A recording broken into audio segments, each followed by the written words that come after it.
All right.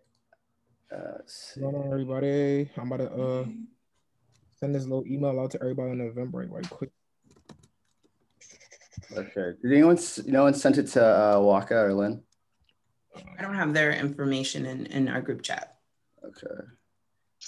And then, oh, there's Nwaka. Hey, there she is.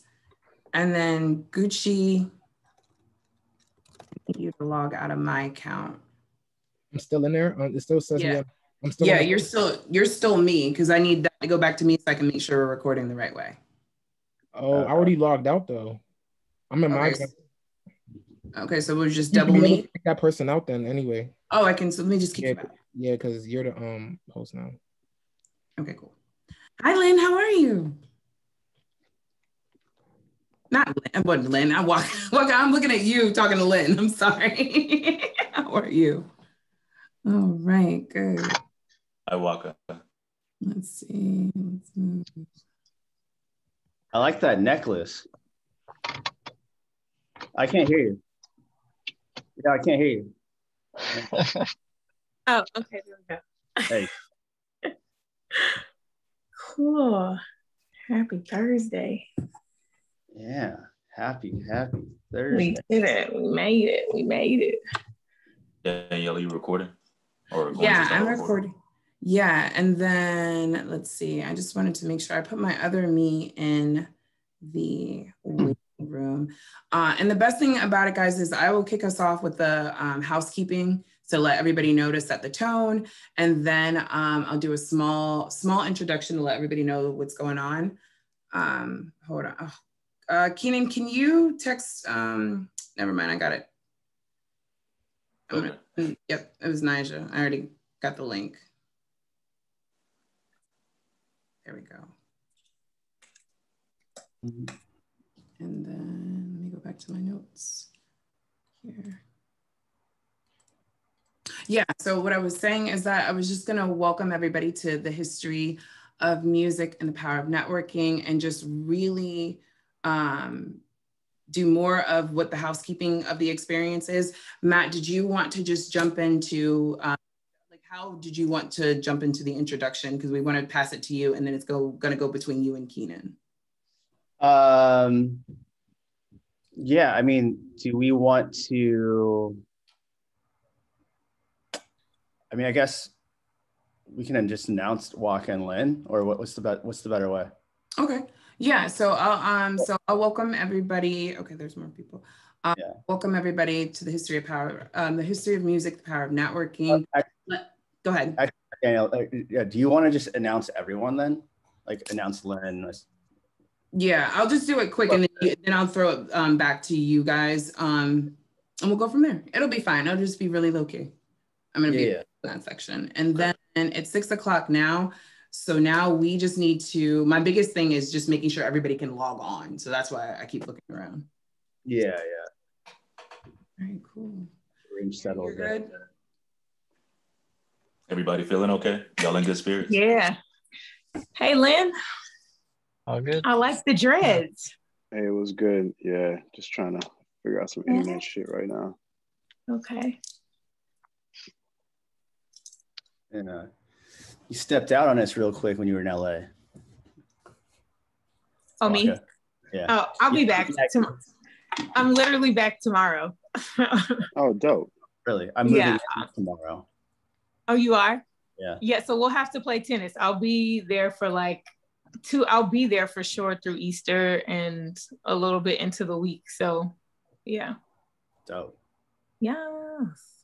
And Aaron, real quick, do you have the questions up? I'm pulling them up right now.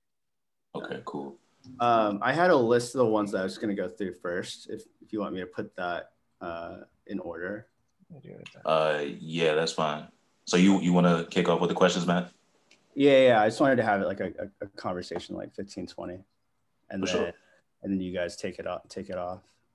Okay, no problem. And the people that are coming on now are from our team. These aren't our guests as of yet. Keenan, what's good? Okay. What's up, bro? How you feeling? Feeling good, bro. How about you? I'm all right, man. It's good to see you. Good to see you too, bro. Always. Hey, Danny. Hey. All right. Let's see. What's up, everybody? Okay, so still me. That's so funny. Cool. How's that look? How does what look? Kino and Aaron. Oh. Oh, hold on.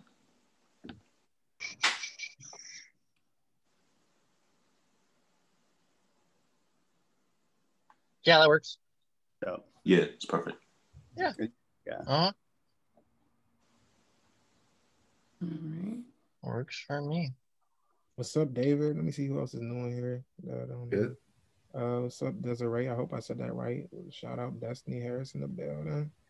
Yes, sir. Aaron, I'm feeling that vibe, man. I really feel that's these little wax screens be looking real. These little like Danielle's. I thought that was really the This is Sedona. Gucci, you're still Sedona. Because I'm in my car right now. Am I still you? Yeah, you're still me. No How'd way. you do that? How does your shit look so clear? I don't know. I honestly, it's never this good in real life. Damn, and Danielle, yours too. Like you don't even get any. I mean, you just did that. I did that for you. I was like, Waka's coming on tonight. We're gonna look good. Oh my god! I'm like, damn, flawless. This is the future. It really is. This is 2021. He said, I'm in my car. Yo. I know. Right, way to do it. That's a clean background. We're at 13. I'm just looking. Did anybody else register for the event? Or is this all just our private people? I just want to see that, make sure everybody was able to just go through the Eventbrite correctly. Yeah, I had a couple people invite. Okay, cool. Yeah, I have 2 guests in right now. You have 2 guests in. Okay. Some of the, I think the Zoom link should be sending like any time from now with the. Okay. David, I see you got something called Squirrel Media going on. What's that all about? Oh, it's the company that me and Kenny started that it just houses podcasts, a couple YouTube channels, and it's pretty much multimedia, like Black-owned multimedia. That's lit. That's lit. Appreciate that. For sure. Yeah, we're here for creatives. 100%. 100% is definitely sure coming.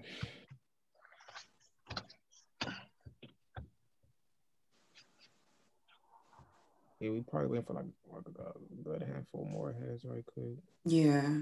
So this is the best time to grab something else that you need, whatever. We really project probably starting at 6:10.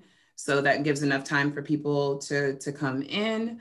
As I said, I'm just gonna hit the bullet points, but more importantly, I'm gonna focus on housekeeping so everybody knows how to treat this experience, that this is a safe space, that we're here to connect, and really more importantly, get to know our panel and the history of music. It's gonna help us better connect for networking. Is there anything specific that you guys want me to hit on or touch on that I should know about other than that? Okay, cool. All right, keeping the same low-key energy. This is going to be no matter what. Let's not forget that it's Zoom, and at 6:10 we'll officially, you know what I mean? We'll officially start, and then we can keep it rolling from there. So, cool. Okay, yeah, and then Gucci, the link just went out again, so this is good.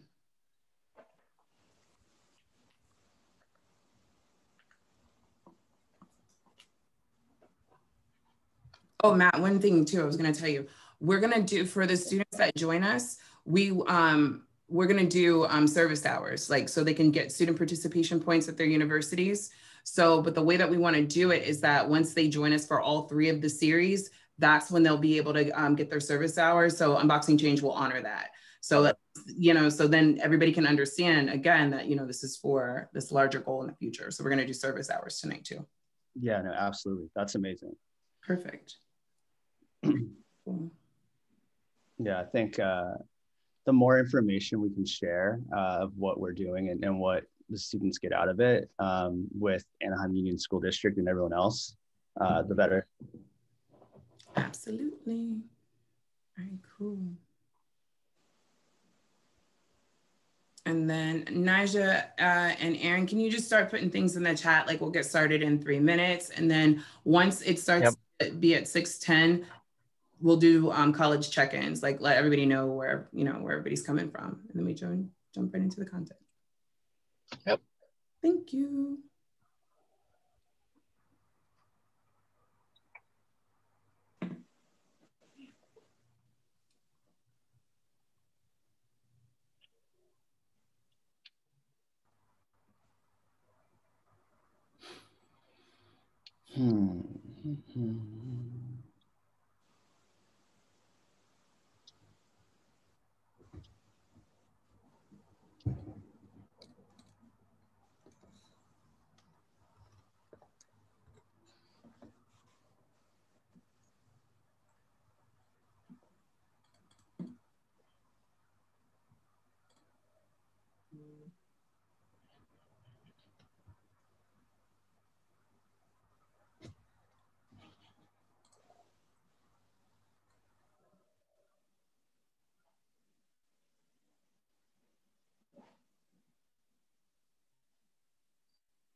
Oh man.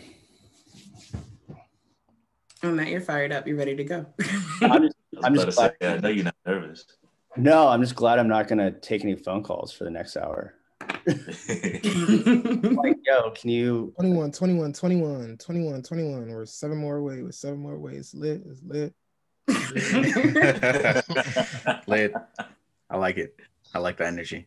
Yeah, absolutely. And speaking of the energy, I just feel like as we're less than 1 minute to go, it's the best time to get started and kick off this amazing evening. So we just want to welcome everybody that is with us. Guys, utilize the chat this evening. We already have our TYKOON team members that are going to be helping you moderate in the chat. But more importantly, welcome to the history of music and the power of networking. Because of each and every one of you, tonight is going to be an amazing conversation. We have a power-packed panel, and more importantly, we have partners that are mission-driven that really want to make sure that the goal of this evening's conversation is so college students can connect with industry executives in order to facilitate growth of our careers and making sure that you have the right tools to have the most successful future as possible.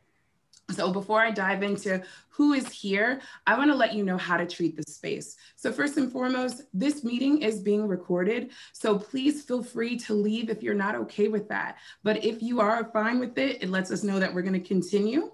And secondly, again, this is a safe space. So please be respectful. We're going to ask you to stay on mute the majority of the time, unless you're called on to ask your question, but use the chat. Our team at Let's Think Big, Pulse Projects, and Unboxing Change are here to make sure that you are heard and that you get your questions answered this evening. Also, let's talk about the evening. It's going to run for about an hour or so. We're going to have time for questions towards the end. If it goes over, that's perfectly fine. But again, this is being recorded, so feel free to hop off if you need to, but we'll make sure that you'll get all of the information that you're seeking. last thing that I was going to say before I start to just kick off with who everybody is, that for all of our college students and high school students that are joining us this evening, you will be able to receive community service hours for participating in this event series. So series is the thing that I said, like there's 3 events just like this. So we just ask that you follow along and then provide coverage of the event. So we'll talk a little bit more about what that means to you, from posting to writing it up, sharing it with your friends and inviting others. All of that is driven by community, and we want to provide you our support and any type of praise that we can. So stick with us and make sure that you let us know where you're coming from. So with that being said, I definitely want to jump into some of the next voices that you're going to be hearing from the Let's Think Big team, as well as the Pulse projects. Collectively together, these 2 groups have decided to make sure that this panel services all students that want to get involved and be heard. It has been able to bring together 2 of our most amazing panelists from the Rock and Roll Hall of Fame, as well as the Grammys. Matt, I'm going to throw it to you so you can actually introduce Lynn and Nwaka this evening. Yeah, thanks. First of all, I want to thank everyone for joining. I want to thank you, Danielle, TYKOON, Kino, Aaron, Peter, for all your support in making this happen. And this is going to be history being the first one. So I'd like to introduce Nwaka. She is from the Rock and Roll Hall of Fame, and she is the director of Curatorial for curation for the exhibits, and Len Brown from the Recording Academy. He is the manager for Reggae, R&B, and hip hop voting members. So yeah, I'm just really curious, Nwaka, for everyone that doesn't know, like what does your career entail? Like, what does the job? Like, that seems so big in terms of what the Rock and Roll Hall of Fame is. Right. Well, number one, thank you guys so much for, creating this platform, this safe space to talk about our careers in music. This is truly an honor. So like you said, Matt, we are making history. Like, I'm so glad we are numero uno for this. But again, hi, everyone. So my new title is I am the Chief Curator and Vice President of Curatorial Affairs. And what that means for the Rock Hall, to your point, it is a crazy big institution. And basically my role now as Chief Curator is to oversee our curatorial affairs, so all of our exhibits, and I also manage our library and archives as well. So like we have a full, like what you think about a library, like a library of music, and our archives and collection. And that role essentially is I'm helping to tell the narratives, tell different musical stories, not only of our inductees, but of musical artists who are shifting the culture, and to capture that. We don't have, music is so powerful because we can go back to it from generations to generations. That's because it's been captured and preserved in a space. That's the role of the museum. So prior to, getting to the Rock Hall, I was curating for the Grammy Museum in Los Angeles, California as well. And the mission truly is just to preserve musical legacies in a physical space, while the institution also has, the Rock and Roll Hall of Fame also has its induction ceremonies, where you're inducting musicians into the Hall of Fame to be celebrated for their 25 plus year career in music. So that's the kind of the stipulation, like how do you get into the Rock and Roll Hall of Fame, and how do you get like an inductee exhibit? Well, you have to have 25 years of music that you've pursued and executed at, you have giants that are inducted into the Rock Hall. So that's in a nutshell. I know we're going to dig into it. Yeah, that's wild. We can talk hours for that, but I definitely want to pass it over to Len real quick, just to give a quick intro on his role and really how the Grammys work. Thank you for that, Matt, and obviously Nwaka. Just to echo what you said, like this is history, and I'm just happy to be here with y'all. But in terms of my job, I manage the rap, R&B, and reggae categories and pretty much everything that goes with those genres here at the Grammys.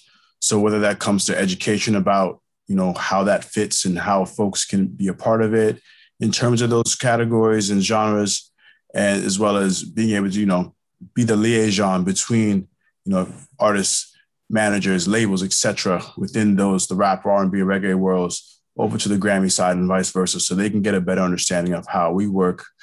Because at the end of the day, we are an organization for music creators by music creators. So at the end of the day, we want to make sure that that doesn't get lost on a lot of folks when it comes to it, because we all recognize the one show, that time of the year. But the other 364 days, we're always working towards either helping kids reach their goals when it comes to the music industry, whether it's preserving and exhibiting, legacies, similar to what Nwaka was saying with the Rock Hall with our museum, obviously fighting for music creators' rights with advocacy and helping folks out with music cares. And there's so many other different pillars that we have here at the Academy that are in service to the musical and arts communities.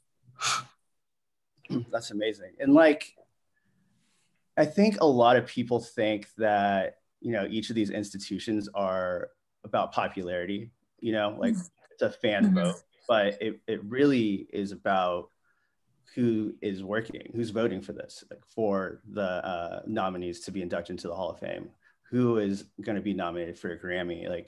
How does that whole process work? And how can that affect culture from the standpoint of where you guys started,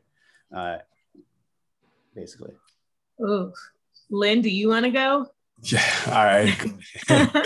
I mean, as far as how it works, as I just mentioned, with this being an organization by creators for creators, it is one of the things that we look to, because one of the myths that I think a lot of people don't realize is that there is no other outside influences that vote. Only music creators. They're the ones that have the opportunity to vote, because they're the ones that are, sharing their souls and giving us this great music that we've been listening to for hundreds and thousands of years. But obviously this organization has been around for about 60 something years now. So every year, there's always submission time and so summertime where we get so many albums and songs from all over the industry. And then that down to our ballot, that those same music creators who are members of our academy, they get to go in and help vote and, pretty much exalt who they feel helped put out some of the best, creative works of that current year. So, the process is pretty convoluted, but not really, because essentially it is a voting ballot that gets disseminated by us that work here, as well as being able to brought out to that voting body for them to vote on, and then ultimately the nominees and then the winners that you all see on TV.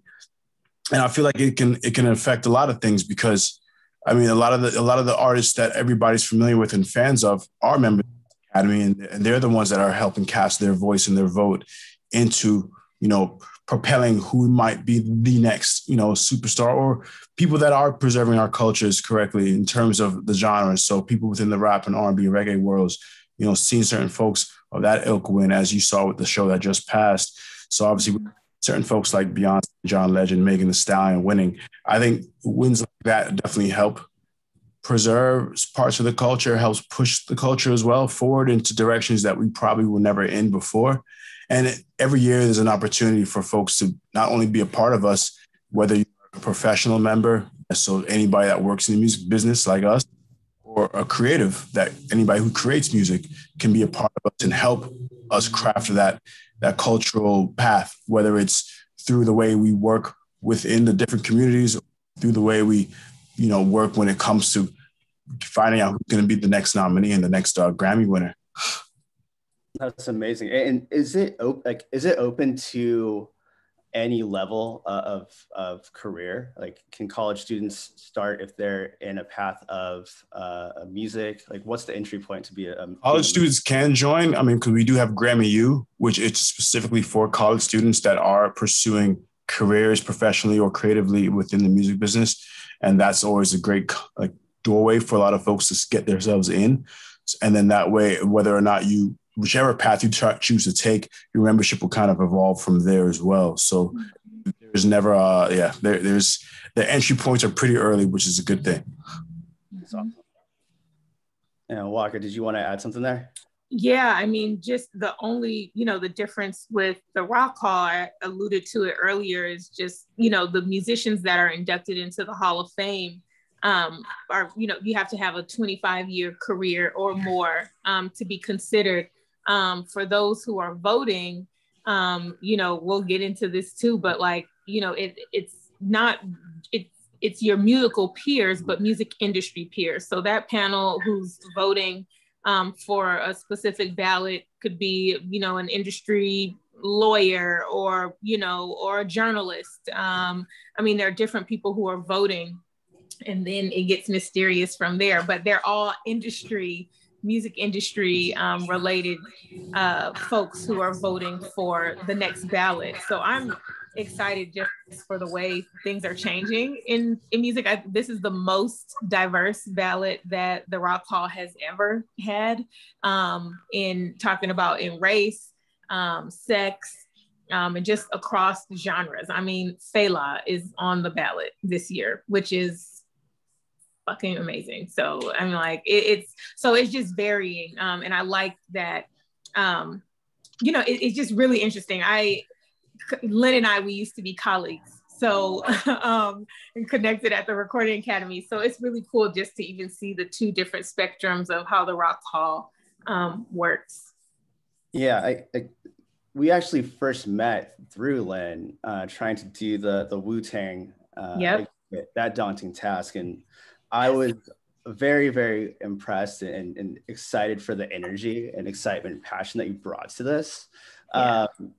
I know you started a new exhibit. I think it's a cool way to bring in entities that are not like necessarily nominees or music. Can you talk about the social change exhibit that you've done and how you pulled it together during the pandemic? Yeah, it was. I think we were all moved. Like this generation, like of either millennial, and whatever the hell you want to call yourselves, like, we are hell, like we couldn't sit still. So from the young ladies who started the Music Must Be Paused initiative, like you're seeing all of these amazing initiatives where we're standing up together. And so my inspiration behind curating this exhibit, it's called It's Been Said All Along, Voices of Rage, Hope, and Empowerment. And like that, it's been said all along, but like, that was just the title. Like, it's been said all along. What the hell? Like, we've been saying this shit all along through the music. And so it's an exhibit that definitely is inspired by Nina Simone's words. I think all of us collectively as just a globe, as humankind, have been inspired by Nina Simone's call to action of, artists, it's your duty to be a reflection of the time. Beyonce even said it in her speech, which I thought was so moving, for, her win at the Grammys a couple of weeks ago. And truly that was what inspired me.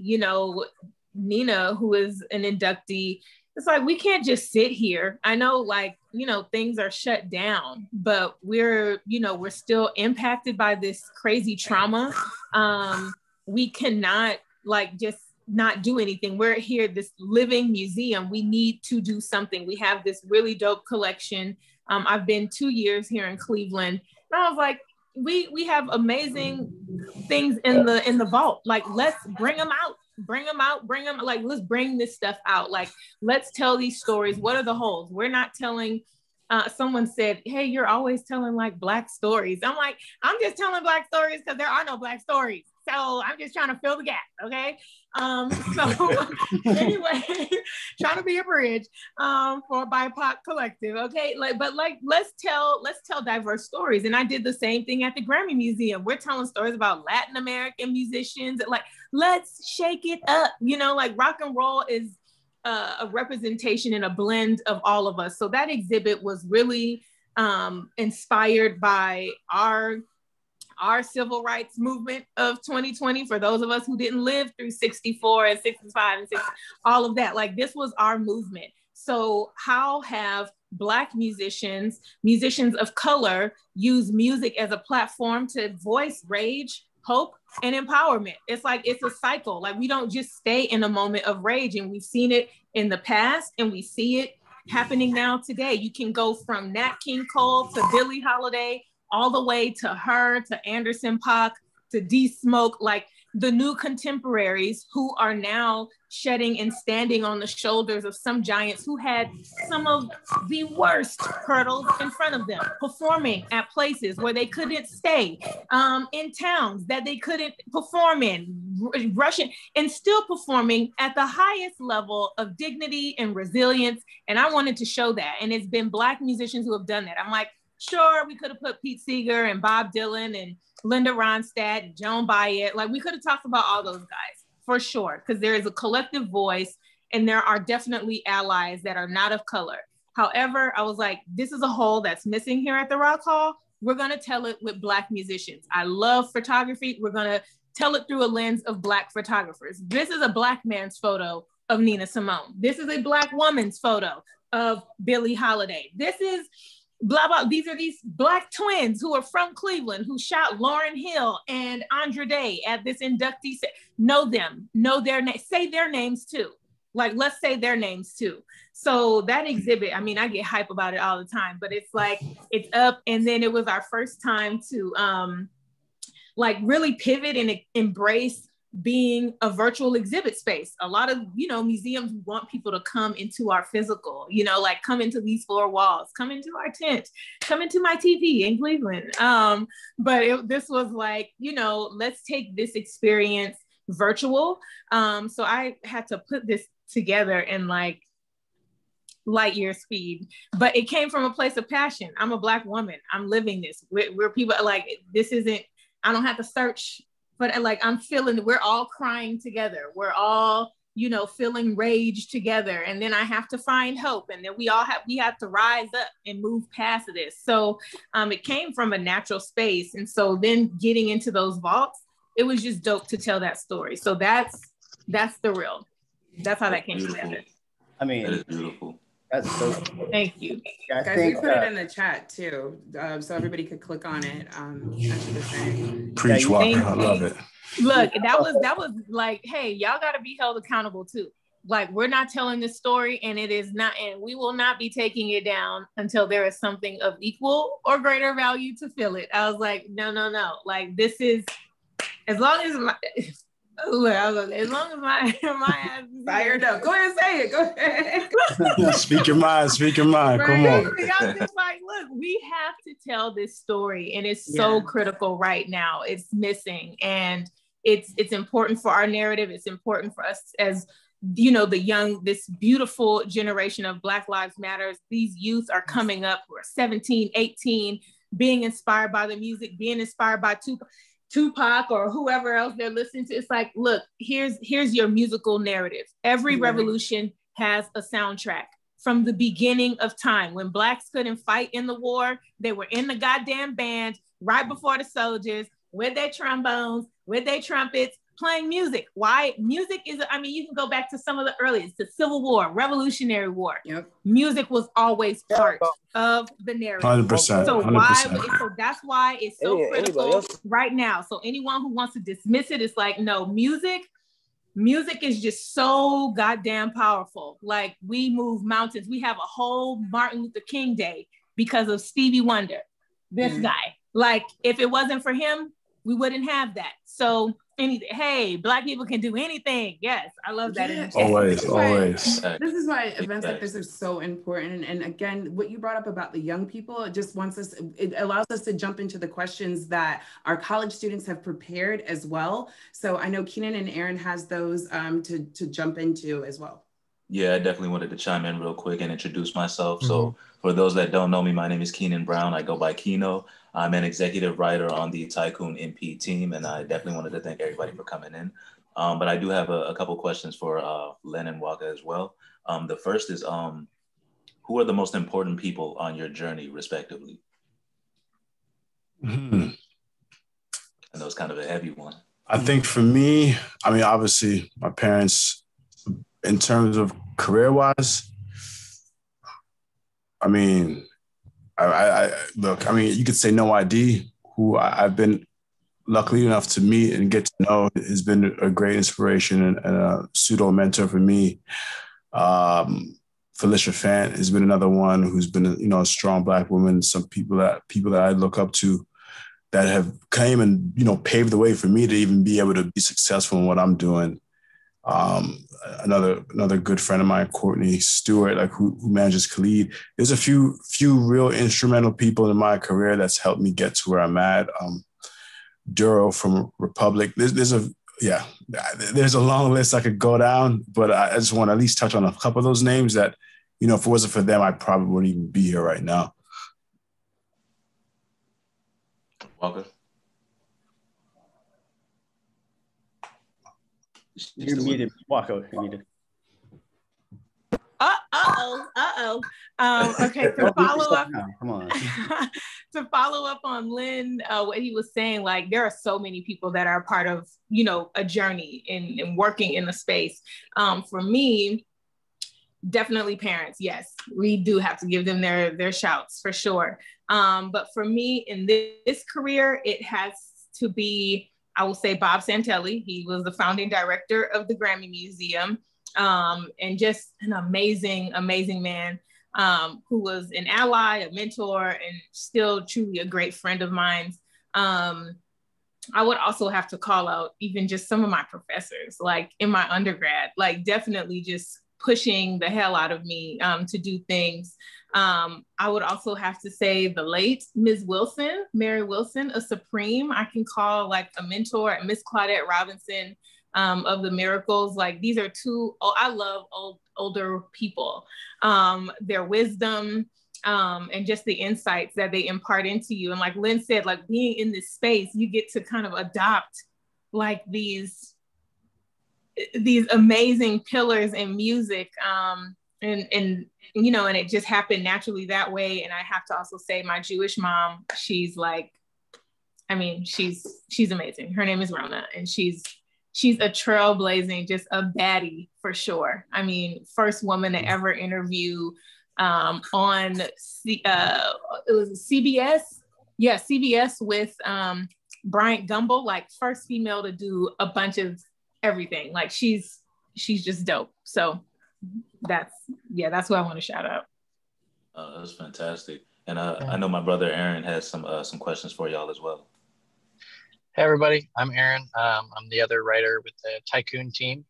And I wanted to follow up with that. I know that, those relationships as you find people, working yourself up in the industry is really, really important. So my follow-up question for you, Len and Nwaka, is how important is it in finding kind of those constants, the stable relationships, kind of your ride or dies? Yeah. I would go ahead, Lynn. Go ahead, Walker. I was just gonna say, like, just giving an example, because this can go real deep. But for instance, I mentioned Bob Santelli. That interaction, like that man is like, I was coming in, so I was working part-time at the box office at the Grammy Museum. #1 students who are watching, that's how I started on this journey. And now, like, you work your way, you can work your way up through something, through everything. You got to work your way up through it. And so him, like, your mentors and pillars and ride or dies can come in a number of streams. But for me, it was like just being open about your passion and speaking up, because you never know who in the room is catching your words. Like I was just talking about, when I was in the box office, I think I was mentioning like, oh, I'm substitute teaching and He heard like the teaching part. Oh, wait, who's the teacher in here? And like, we ended up just started chopping it up and like connecting over that. You never know who is listening, who is watching. So I would just say, show up, speak your truth all the time, because you never know how you're going to eventually then build allies. And that begets that. From my very first exhibit, it started out emailing Chuck D. From there, I got connected with LL Cool J. From there, it was MC. I'm like, one thing, it's the Bible. It begat. Like it will snowball. It just focus on the one. So that's my advice. Yeah, I think for me, it's just, the people that are, just like what Walker was saying, the people that you see are literally helping you, uplift you throughout your career goals and aspirations. Those are the folks that you definitely want to stick with. Because similar to her, it's like having people, you know, like Omos Keith, who's been in this business for forever, or, you know, having a Grandmaster Flash be able to reach out and be able to communicate and just talk, whether it's about music. I mean, there's a lot of people that I consider close friends that I've made out of just acquaintances coming through this business, just being, you know, young, green, trying to figure out what to do next. And luckily enough, and this is the case, especially with music, that I think some people just don't realize. There's a lot of people that aren't cutthroat and are willing to help you, especially us, especially Black people. And I feel like that's something that gets lost sometimes because you see all the negative stories that come out when it comes to the music business and all the shady things that could occur. But there's way more light than there is dark. I feel like, and you're going to find those people when you come up in the ranks. And I was lucky to do that with people that have been in this business for 20, 30 years with the contacts longer than I could ever even imagine.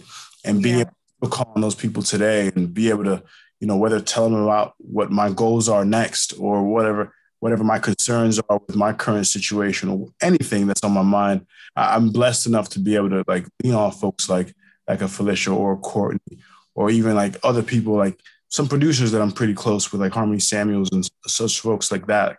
People that I know I could just reach out to and just be good with, because I've at least tried to, you know, and I think with anything, you always want to foster relationships no matter where in life you're going. In life you need to do that, because we are relationship people. We are not isolated folks. We're supposed to be together, and regardless of race as well. So especially when it comes to business. So that's one thing I would also say too, because as much as we want, you're not going to be able to be friends with everybody, right? But you are going to latch on to the folks that you know are going to walk lockstep with you on that same career path or life path that you have chosen. So definitely keep in mind, you know, just like Nwaka said, speak up, speak your truth, but also nurture, foster those relationships and never turn it into something that it shouldn't be. For sure. And we all know that, especially within this industry, proper networking and getting to know the right people on that intimate level is really the name of the game. 9 times out of 10, it's really not what you know, what you can do. It's who you know and what they can do for you and vice versa and everything like that. But speaking of, I want to thank Oliver again for connecting us with both of you and just putting us in front of you two, because this is a fantastic opportunity for all of us to network and get to know each other better. But speaking of, I wanted to throw it back to Matt because I know he has some other questions to ask as well. Yeah, no, I mean, I appreciate you guys as well and keeping this flow. I mean, it's a beautiful room in there. Can you guys like just tell us your path? You know, I think you guys both hold some really great positions with, again, the institutions that you're at. But I think by telling people like how unconventional it is and how possible it is to do anything, you can't, you know, like you started in a ticket booth, right? Yes, in the box office. I mean, I love Drake for that song. Started from the bottom, now we're here. Like that is definitely like the journey. I was working part-time, for those who, I mean, in Southern California, substitute teaching. I mean, my whole journey has been unconventional. From college, I thought I wanted to be a lawyer, changed my major to sociology. Education, I mean, working in the box office, totally was always surrounded by music and fine arts and theater and all of that. I always kind of just gravitated back to music. Get into the Grammy Museum in 2008, it was like, man, I know there's going to be some dope shit that happens here. So I'm just going to get my foot in the door and see where this takes me, because I had no idea at that time, like working at a museum, you could do education, or you could do like, oh, that's an actual career.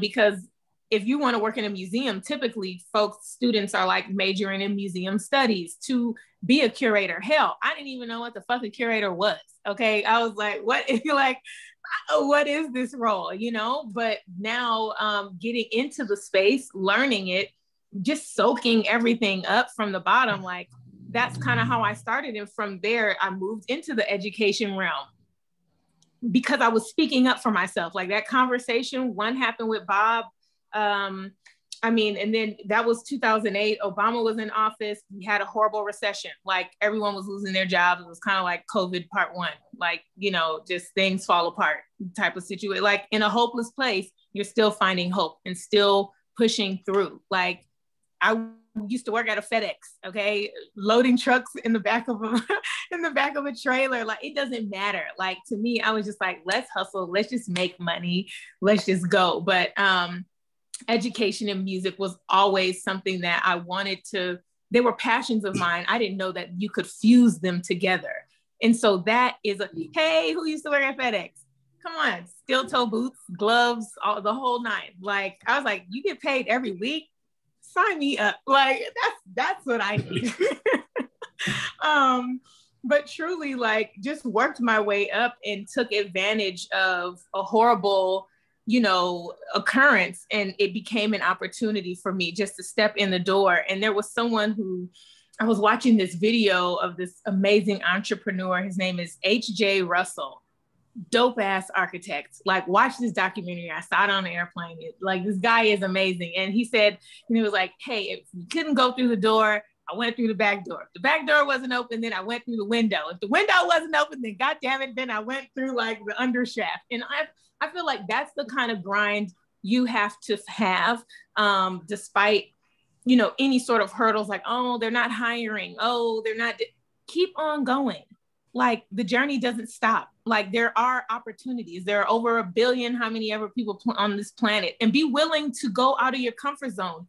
Every job that I've taken to, like, or even from college to going to LA, it was kind of a big move, like leaving from the IE to the city. Okay.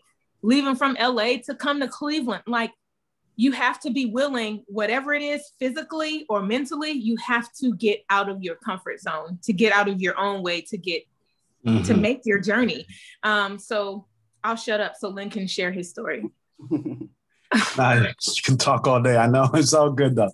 No, I mean, but truthfully, like you said, Walker, everything you said was, you hit the nail on the head. And I agree, because everything I did was unconventional as well. I mean, as a person that loved music, but was trying to figure out what ways to get in outside of the conventional, I want to rap, or I want to sing, or I want to, you know, make music or produce. It went for me just finding ways to be a journalist and being able to, okay, well, how could I tell my story by covering music? And that luckily got me to a place where, because I had no idea, I was taking odd jobs up the ass, just trying to figure shit out too. Right. As long as I knew I can just make money and work towards my goal. And luckily enough, I got an opportunity to do some freelance work for Billboard, Rolling Stone, through a friend of mine. I just told him that, hey, I want to write. I want to figure out how do I get in. And that luckily propelled me to just being able to do that for Entertainment Tonight, which was a good first step. And then from there, I took all kinds of twists and turns, from working corporate offices that were soul sucking to all other kinds of jobs that I don't even want to get into right now. We're not even going to talk about that shit. But just being lucky enough to have all that accumulated, you know, experience that I've had and just bouncing around. I mean, if it wasn't for that experience, I would have never gotten that fateful call from a recruiter that said the Recording Academy's for project manager, which, you know what I'm saying, like, I've applied to that place a bunch of times and got rejected, or no answer whatsoever. Right. So, like, to her point, like, and to anybody, like, to what we've been saying, like, you just never know how it's going to come or manifest itself. But as long as you stay on that path to just say, this is what I want to do. I know what I want to do. I know I want to be in. I know what it's going to take for me to get in it. You're going to get in it. Because even from there, is being able to just, once I got in the door, figuring out my way to this position, it was not easy, but at the same time, it was just, well, I'm going to voice my opinion about what I feel I could really bring to the table when it comes to this company.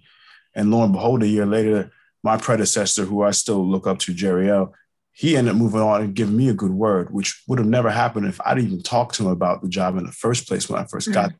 So speaking up is so key, because nobody's going to understand what you want to accomplish, what you even want to do, if you don't mention it to anybody. Got to speak up, whether it's to yourself or whether it's to anybody you're in this, you know, circumference with, anybody who's in your proximity that you know could either be lateral or higher than you.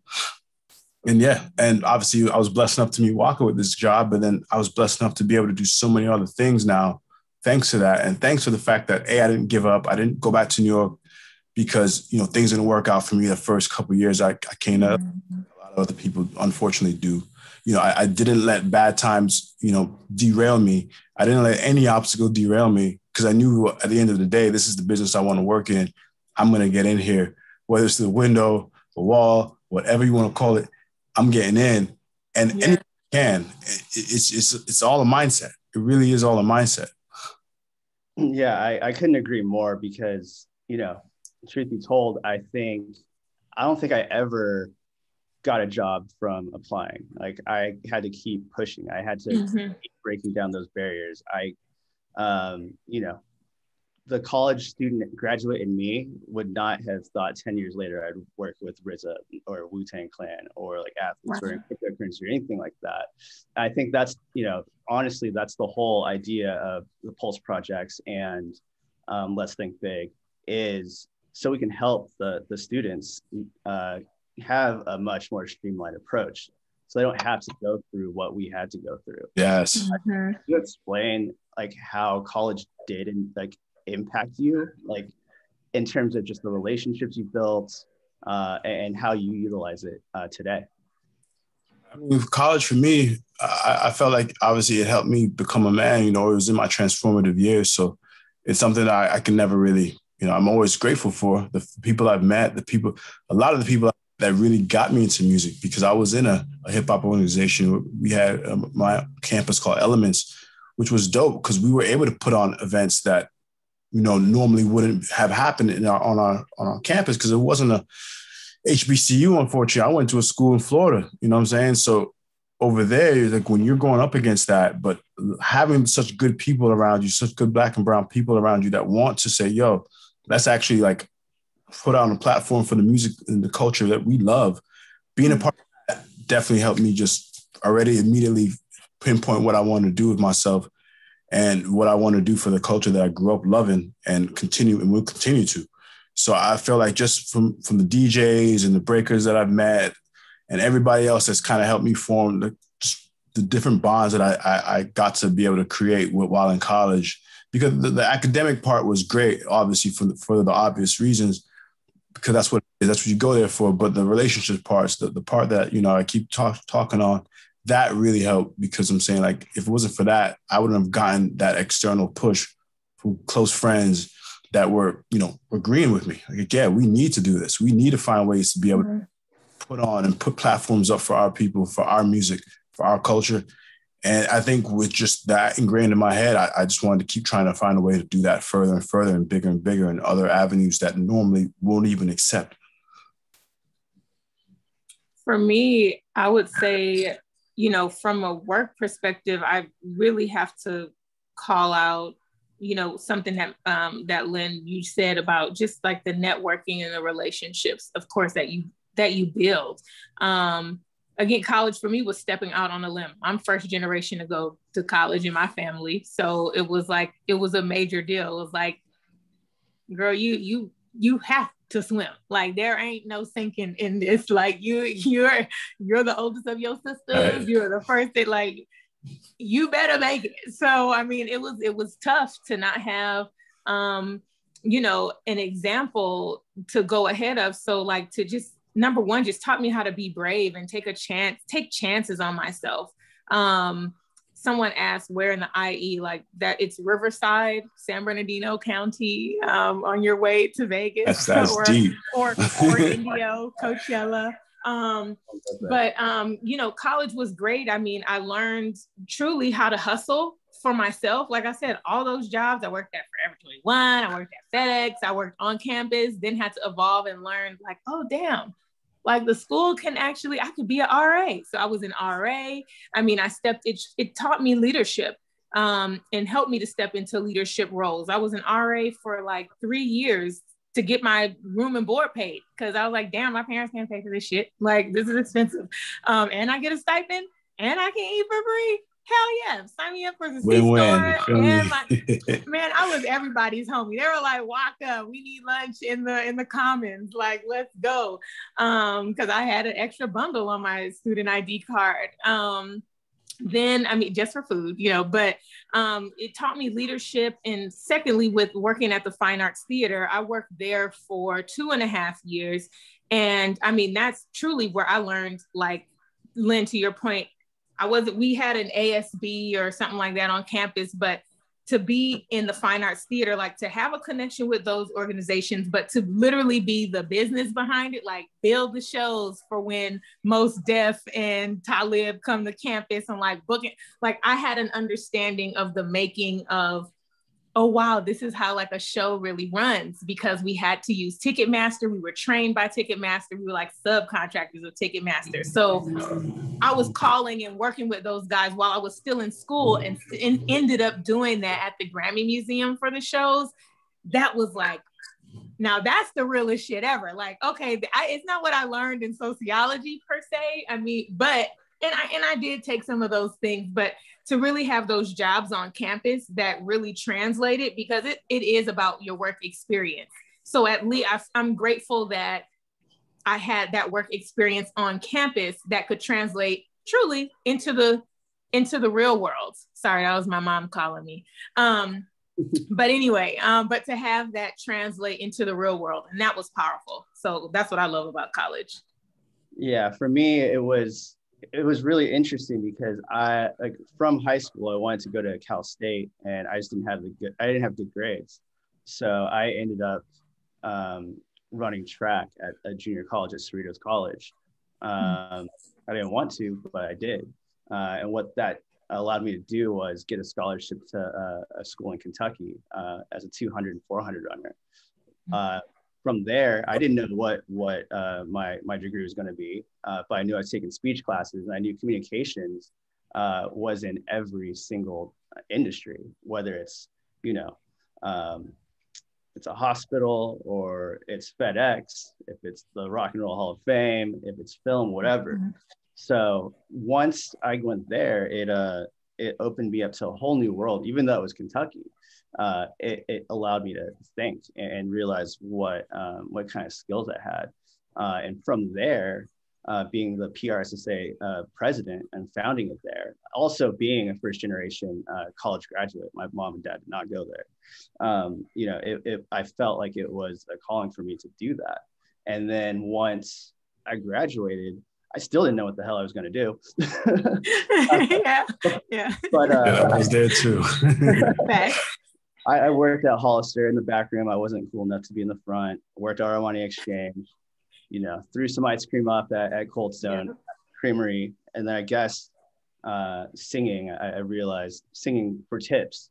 That's when I realized I wanted to get in music and become a promoter. And, it was just that journey. And I think it was that determination and just the hurdles that got me where I was. And that's when I finally got offered to write for a publication like OC Weekly and LA Weekly through the people that I met hanging out after college, during college, and writing all the time. Like once I got to the entry point in 2012 to write about dance music at a weekly, which no one had done before in LA or OC Weekly, it opened me up to writing 3 pieces a week, shooting 2 clubs or festivals a night, or a weekend. And it went from EDM to covering Justin Bieber, to covering Caifanes, to covering the fight for Gua Gua. And, that led me to meeting my mentor, Gustavo Arellano, who's a huge advocate for Latin voices as the editor there, and now is in NPR and LA Times. And, it just keeps going further and further because I wrote so much, and you would see my name in there all the time. I got hit up by my old boss, Alistair Duncan. And I had no PR experience. I'd only been doing writing for a year. And we had a conversation and I was offered the job. And, 6.5 years later, I started my own company. So it's literally about what you guys are saying is never give up. Just keep fighting, keep putting your name out there, speaking up, keep speaking up. Because you can really do anything. If you don't know what you want to do, just keep moving. You'll figure it out. Sure.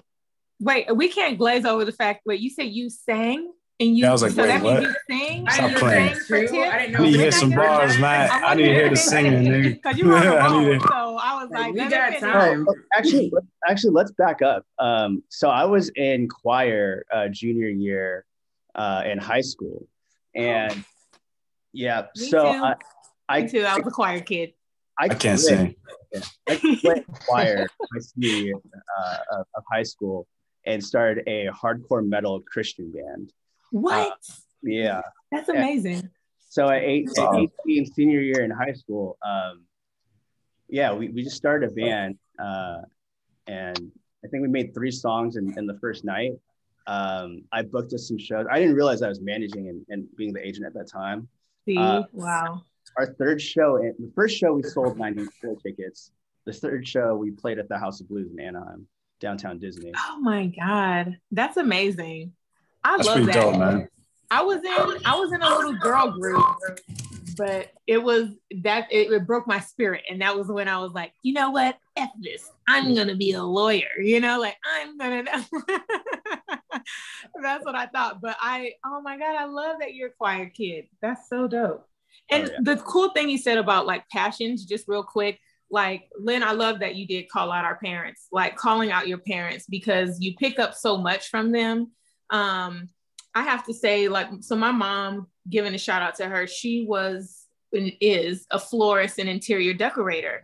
And so I remember we used to live in Compton before we moved to Fontana. That was all during Rodney King. When that happened, then we moved. Like a lot of folks, we did the movie Friday and moved east.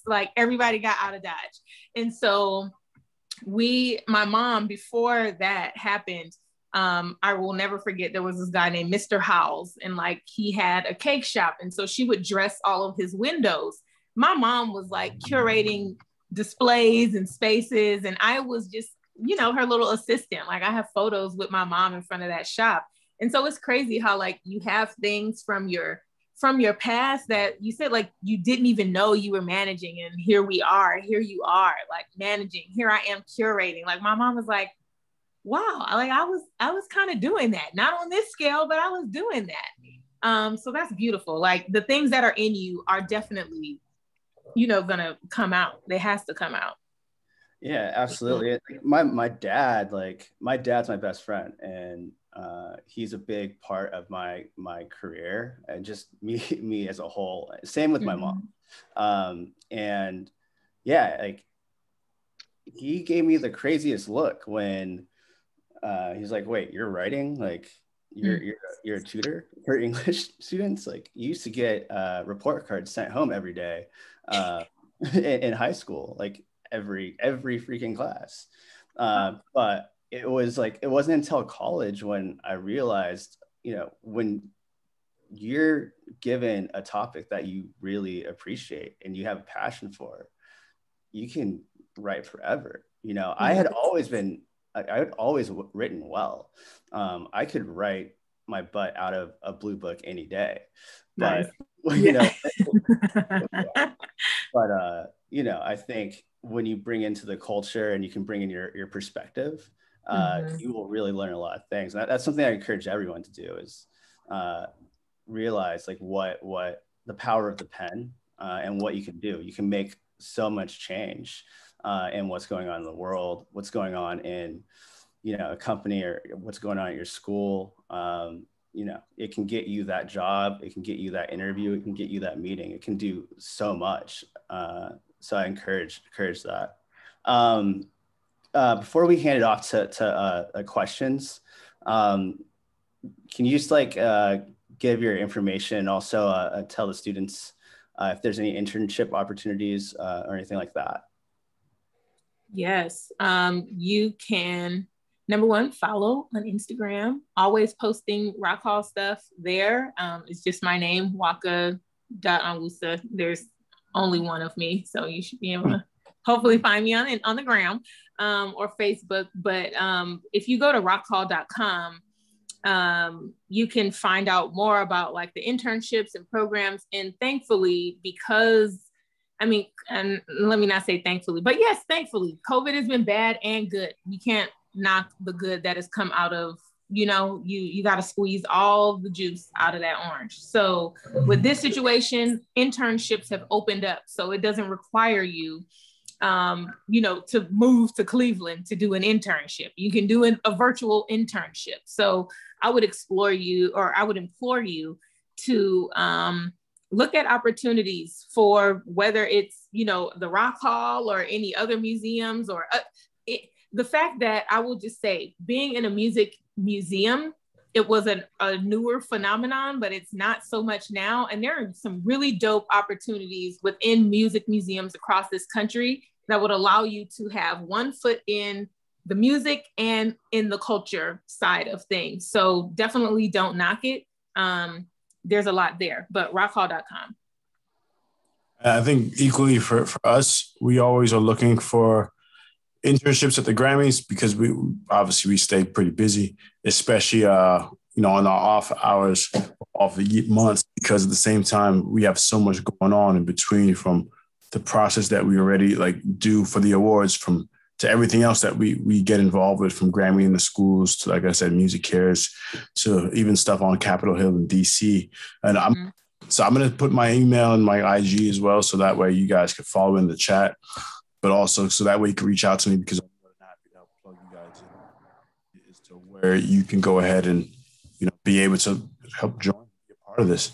So that way you can, reach for your goals as well, and not necessarily, just bang your head against the wall to figure out where you're going to get your next opportunity from, because it's just around the corner, especially now with everything being virtual and everything just being a click away from you. Yep.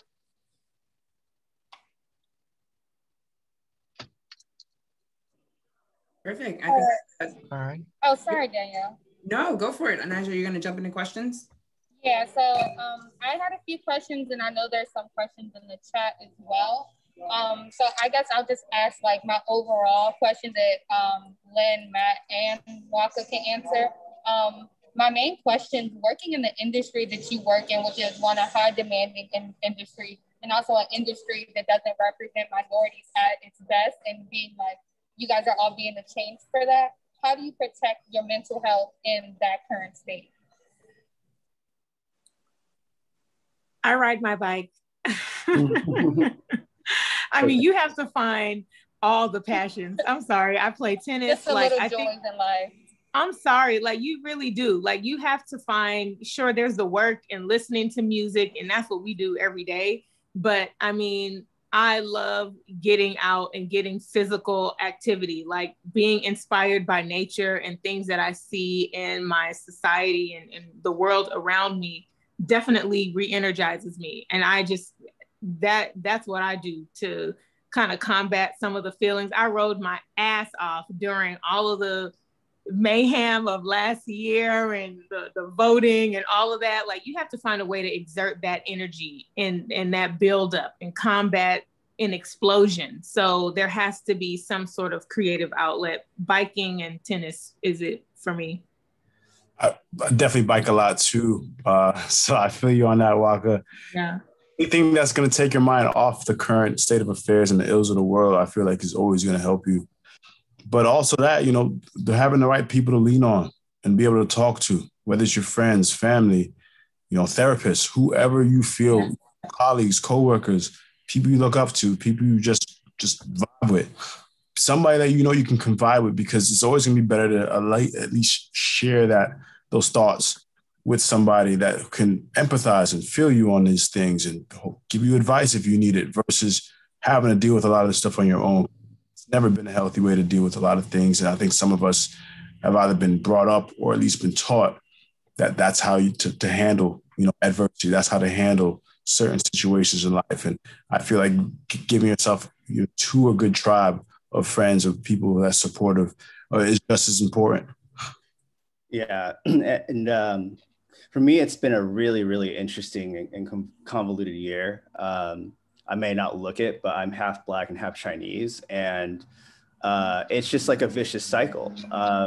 In my head, I think that, we've gotten past this. And then, 2016 happens, then it just keeps going through 2021.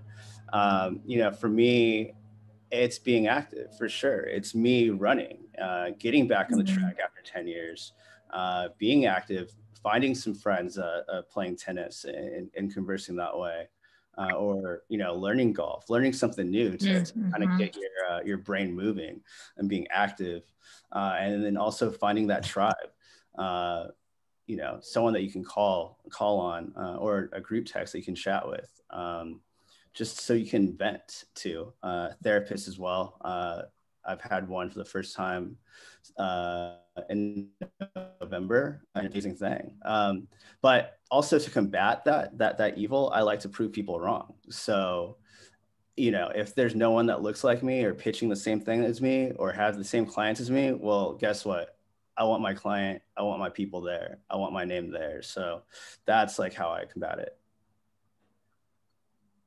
And I have a few more questions, but I'm gonna ask some of the ones that I see in the chat.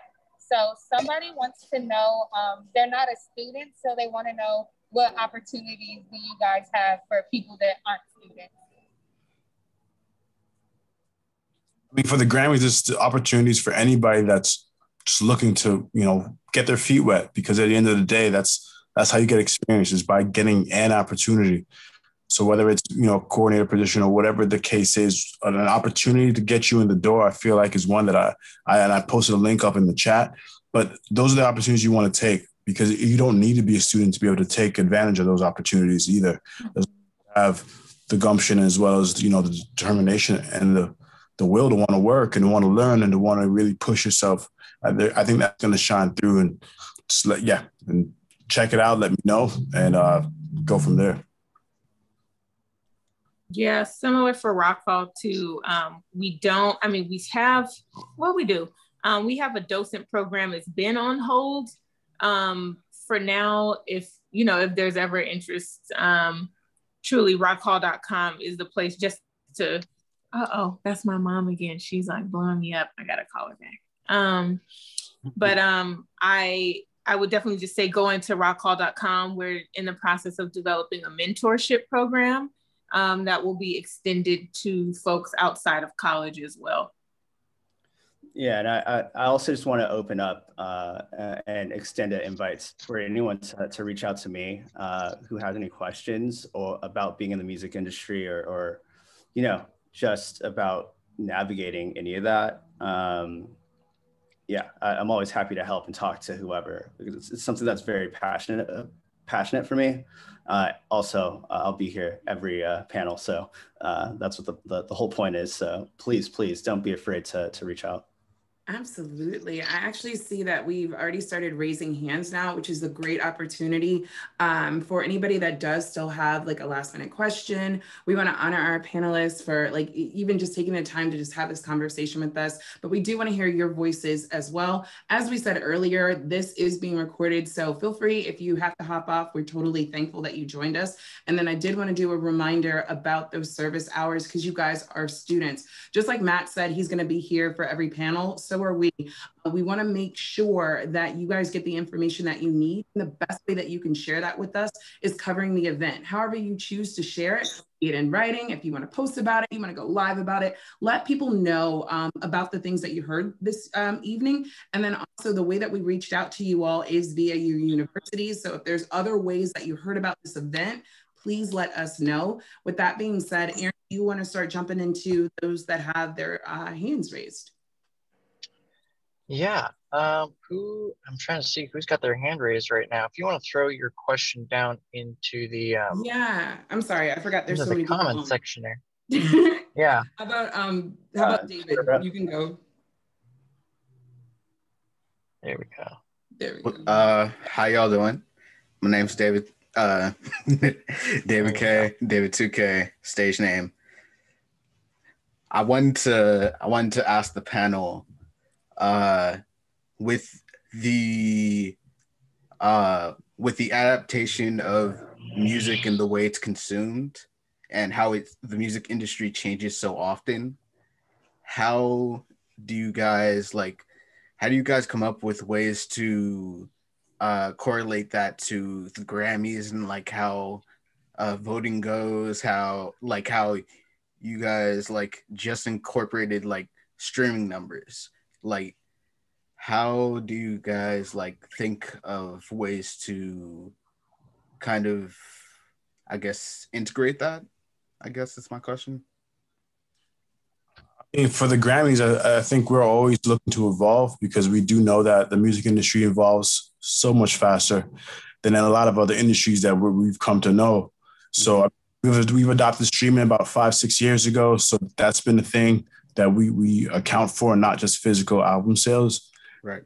But I mean, in terms of Black representation as well, we have the Black Music Collective that just months ago with some really esteemed leaders of within the creative and professional communities that are helping us find ways to have our music and our creators and other key players and even everybody else under that represented within the Grammy structure. Because at the end of the day, like I said, as an organization for creators by creators, always looking at ways to how to tailor the show how to tailor this academy and this organization to the exact music industry that we're trying to support and uphold. And so I feel like every year there's an opportunity for us to be able to reach out to folks and have them come to us if they have any ideas as to what things can be changed in order for things to be a little bit more current, a little bit more, reflective of what's going on right now in the music world versus what happened, years and years ago. So every year and every time, we listen to everybody that has gripes and good things to say and, advice and other things that we know we can utilize and help bring forth. So that way we have an academy that truly reflects the music business. So it's a constant thing. There's never a point where we've got it all figured out, as you already know. We're always constantly looking to build upon certain, tidbits we get from the community and find ways to work with the community so that way we can support and have everything kind of presented in a way that's going to be fair and just and enjoyable for everybody. It's amazing. You're talking to a future Grammy winner. That's why I'm asking. There you go. Okay. Can't wait to see you on that stage, man. Can't wait to see you. Awesome, David. Thank you so much for your question. Aaron, can you see who's next or? Yeah, Tyrone, it looks like you got a question. All right, y'all. So hold up. My bad if I speak so loud and stuff. That's just me as a person, but I'm gonna introduce myself. All right, so my name is Tyrone Starkey, man. I ain't nothing from nothing but the South. I'm from North Carolina. I go to the best HBCU of all time, North Carolina A&T. Mr. Aggie Pride, 24/7, 365 all the time. And then my question for y'all guys is, man, I'm just trying to figure out, like, what's the best way, like, to get an opportunity? Because my area, I'm from, like, I go to school in Greensboro, North Carolina. If you don't know that, it's out here. So let's say that. It's only like an hour 30 away from Charlotte and stuff. And it's hard to find opportunities out here just because it's North Carolina and nobody don't come to move to North Carolina for the music industry stuff. Because what I'm known around campus, I know as a crazy entertainer and a crazy hustler. Like, I ain't gonna lie to you, I made $1,500 this week off of just hustling stuff. So that's just my questions for y'all is, like, what's the best way, like, just to build stuff? Because I feel like I'm doing a great job down here building, but I feel like I need to go somewhere else to build as well. So would y'all see if I need to stay down here or just keep going somewhere else and start all over and build up there? Yeah, first of all, I love the energy. Like, I love the passion. 100%. That's your key right there. Yes. Two, I went to school in Kentucky. It was in the middle of Kentucky, Campbellsville University. You've probably never heard of it. No, I didn't. Spent 2 years there, an hour and a half from Louisville and an hour and a half from Lexington, from UK. And I think you just gotta see the opportunities. Like hone your skill, what you have done. But where can you go? Like, can you go to Chicago? Can you go to New York? Can you go to Miami? Can you go to LA? Not even like getting an Airbnb or anything, but do you have family somewhere? Do you have a cousin, a friend, someone where you can like sleep on a couch? Don't even think about the optics of it. Get yourself out there. Two, when I went to school, Twitter literally just started. And I didn't have an iPhone. Like, I had to go on the computer to tweet something. So, social media is like, you have the world literally at your fingertips to like at whoever, you know, spam whoever. Like, I don't advocate spamming, but you can get in touch. I ain't gonna lie, cause I did get in touch. When I like used to like push my rap stuff real heavy, people been on my back of my neck saying you need to get back on it. Like Rhapsody has commented on a couple of my videos before. Jill Scott commented on one of my videos. Y'all know who Nick Grant is? He's a rapper from South Carolina. He's going up. Yeah, he's commenting on. I've been contacting him DMs every now and then and stuff. I mean, so I feel like I got the push, and I figured out what I need to do. It's really like I don't want to promote myself on a music level, but promote myself as a hustler, because people respect a hustler before they respect a rapper. And once they figure out I'm a rapper, and then they hear what I'm saying, it's like, oh shoot, this guy's spinning some real shit. Man, I'm gonna take the world over regardless. And I've watched Master P too much in the last year and a half, so. Nothing wrong with that, family, because at the end of the day, you're doing what you want. And it seems like you have a good idea as to what that is. So now your question is, how are you going to get that message out to everybody? You've already started with the social media. Now, do you go to Nashville? Do you go to New York? Do you go to Atlanta? Do you go to LA? You know, that's part of that hustle that you in. You know what I'm saying? What market is going to be best for you for what you're trying to do right now? Because taking that chance, like Nwaka and I said earlier, is going to be key. You know, if you want to be comfortable, you can just stay and keep doing the same thing, which a lot of people in life usually do. I don't. Really strive for that greatness and strive for where you want to be. You gotta get uncomfortable. You got to take yourself out of that zone. So whether it's going to a brand new city, meeting brand new people, bringing that energy anywhere you go, that's going to help you, because at least now that people can at least see that you are genuine about this. You're not just here to talk and cap about it. You're actually here to do some shit about it. And making those moves and putting yourselves in uncomfortable positions to get your stuff out there, to hustle your ass off, to get your music out there, to get whatever your goal is, that's gonna be the best step. So I think it's just doing that little bit of homework, figuring out what's next. Take that leap, man. Take that leap of faith. It's gonna be worth it. Yeah, because I feel like I found it. In the chat, bro. Yeah. My bad. I didn't mean to cut you off, but put your IG in the chat. I got something for you. Bet. Yeah, because I feel like I found it. Like, I feel like what I noticed, I've really been studying like a lot of like how like major performers like really blew up, and they really come through the HBCUs before they pop. I remember Lil Baby when Drip Too Hard just came out, like a week later. He came to A&T for a homecoming. Ella May, when Boot Up was so hot, they started dying down. The Trip came out. She came to A&T. Cardi B, she canceled on us, but she was supposed to come before she really blew up. Guys, woo! That was. But you see that though, right? And they all got it off that hustle and hard work, and have just like you. So there's not to say that you can't join those ranks. You can. You got to start though. That's what I'm saying. I feel like it's in the attack the HBCUs, and that's my crowd. Because I'm not gonna lie, I went viral on Twitter about 5 or 6 times last year, accumulated over 200K views, just doing off of stupid stuff like some 6ix9ine type of things. And I'm like, oh shoot, 6ix9ine was right. Let me keep doing what he's doing, well, to a slighter degree, and I'm gonna get somewhere. Nice. Yep. Keep doing it. I mean, I'm with Lynn and Matt totally. Your energy is so fire. Like you really it's vibrating really high. So I'm with it. Just get out of your comfort zone. Like you got it wherever you are. I mean, for me, it was like, okay, let me get out of Fontana and let me just get into LA. Like, let me get into the city. Lynn, you were in New York. Like, I mean, you come out here. You gotta move. Like, you're gonna have to move. I tell artists here, I mean, there's some dope artists in Cleveland. I'm like, this is dope, but you're gonna have to move. Like, if you're gonna have to move, there's an artist now who's super dope from Cleveland, Durand, who was on Curator's album. He's from Cleveland. You know, so, I mean, just seeing like that build, it's like you're gonna have to move. So and move around. And move around. I'm here for sleeping on a couch. I've done it. So yeah. Oh yeah, I'm wishing me. I don't care. Sleep on the floor, couch. Come on. Outside on the porch. I did it before. I got into All-Star Weekend free. I got an All-Star Weekend in Charlotte. I slept outside in a train station, a parking deck, hotel lobby, and then finally got to a friend's place. But at all that, I got to the All-Star game for free. So yeah.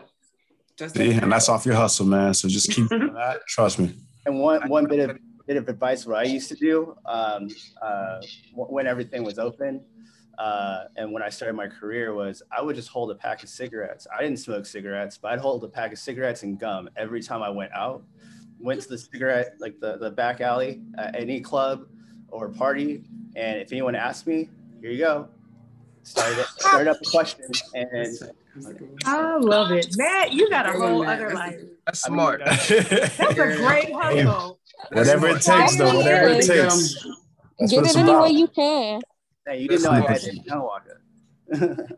Oh my God. Choirs, the SIGs, the gun. Man, I love this channel. I need to sit on the next. I need to sit on all the other subsequent ones. Because I'm learning so much about you right now. Okay, this is so good. Yeah, because I sell posters, right? And I sell them I find them for like a poster for $10, and I find a frame for $10, $20. Well, under I get a 10% discount because I work at Target, right?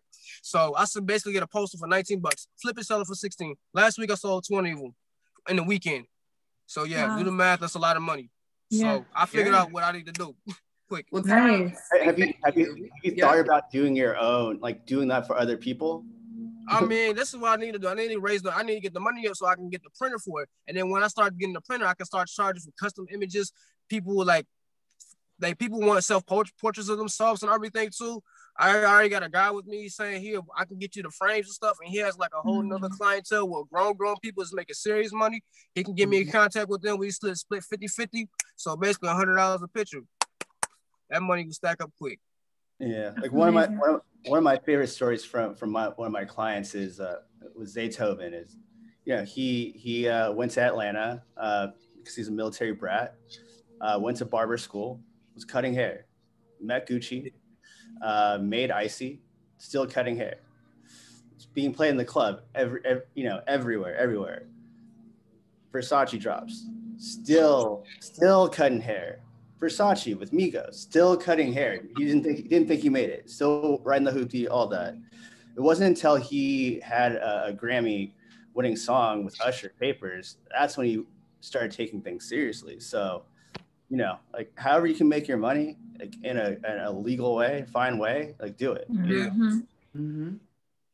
Yeah. All right, y'all. I don't want to take nobody else's time, but appreciate it. Thank y'all for letting me speak. I know I can go on for hours, but I know other people got questions. Thank you for coming, man. No problem. And remember what I said. Awesome, Tyrone. No problem. Y'all got my IG. If anybody needs it, I am the next _1. Nice. Gotcha. Appreciate it.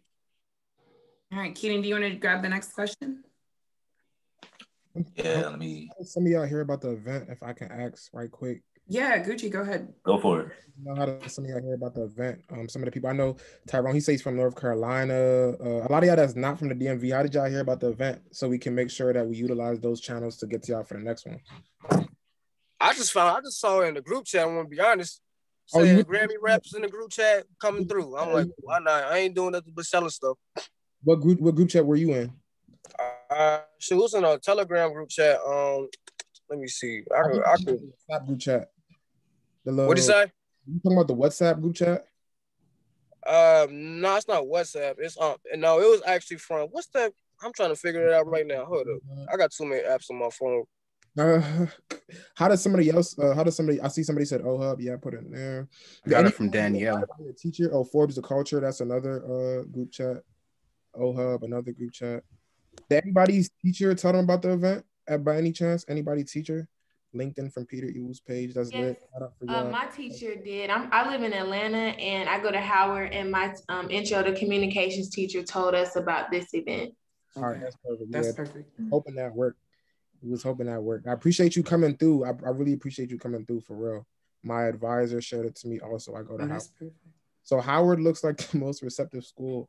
Matt and Danielle for like future notes. I think at least I'm glad that it worked. And I actually didn't even send it today. I forgot to send it today. That was 2 days ago. So it looked like they still followed up with their students afterwards. So that's dope. So we'll try to share it with more teachers and advisors. And if you guys know any other organizations or teachers or advisors who can help spread the word, because as you guys can see, there's a lot of gems being given. It's a lot of career development opportunities being given. So that's the purpose of all of this. You know what I'm saying? We all kind of have that common goal of, all being successful, all being leaders in the industry. So, the more we share the word, the better, because it definitely gets lonely at the top, and it's definitely enough, food for everybody to eat. So whatever y'all can do to help, spread the word for this by any means, and wherever y'all from, y'all neighborhoods, y'all dorms, whatever the case may be, I definitely appreciate that and do so.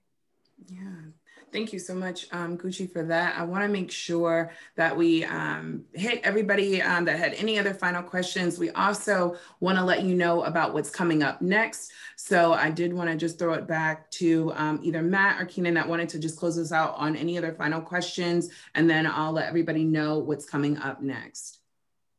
Any final? Well, Danielle, if you don't mind, I have a quick question. Yes, of course, please. This one is for Lynn, and I do have one for Nwaka as well.